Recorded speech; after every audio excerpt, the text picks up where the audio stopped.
The night the village caught fire, it felt like the world was ending. Flames clawed at the sky, devouring homes one by one. The air grew thick with smoke and screams. People ran, abandoning everything they owned, their faces masks of terror.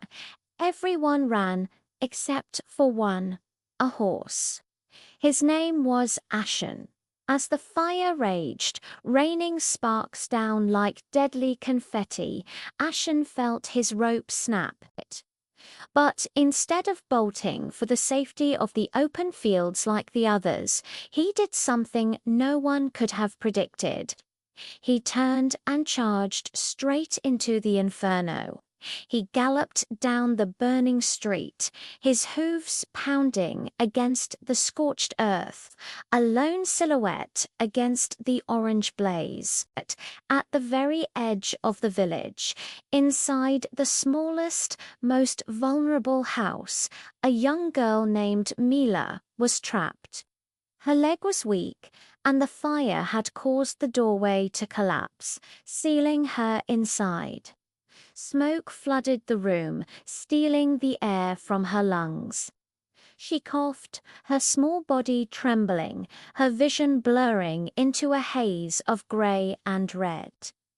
It felt like the end. But then, through the suffocating smoke, she heard it, a powerful, desperate sound. Bam! The door shook. Bam! Again. On the third kick, the wood shattered, splintering into 1,000 pieces. A figure emerged from the flames. It was Ashen. Fire had caught his mane, and the heat was searing his flesh.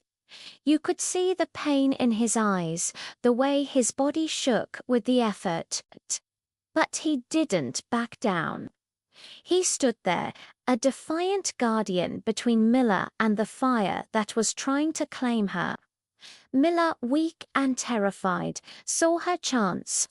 She reached out and grabbed onto his mane, her small hands clinging tight.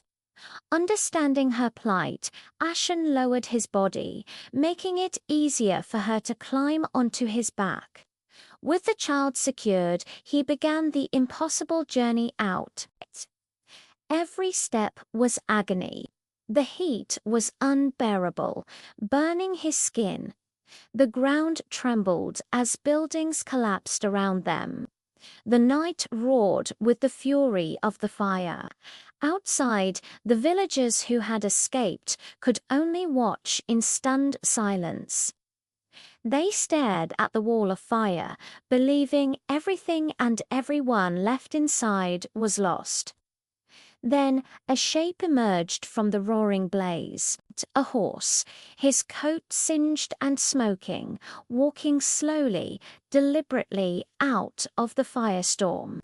And on his back, clinging to him, was a child. The moment Mila's feet touched safe ground, Ashen collapsed. His strength was gone, his body a canvas of burns and injuries. For days, his life hung by a thread. The villagers tended to his deep wounds, but no one knew if he would pull through. Mila never left his side. She sat with him day and night, reading him stories, her small hand resting on his scarred neck. She whispered promises to him, promises of safety and gratitude that she was only just beginning to understand. Then, one morning, a miracle. Ashen stood up. He was slow, unsteady, and weak, but he was alive. From that day forward, no one in the village ever tied him with a rope again. He was free. They built him a special shelter right next to the school, where he could hear the sound of children laughing and playing. Ashen became their silent protector, a living legend, and whenever a hint of danger neared the village, he was always the first to sense it, the first to move. not because he was trained to, but because he had proven that courage isn't something exclusive to humans. It's a fire that can burn within any heart, big or small. The story of Ashen teaches us something profound. True bravery isn't about not being afraid.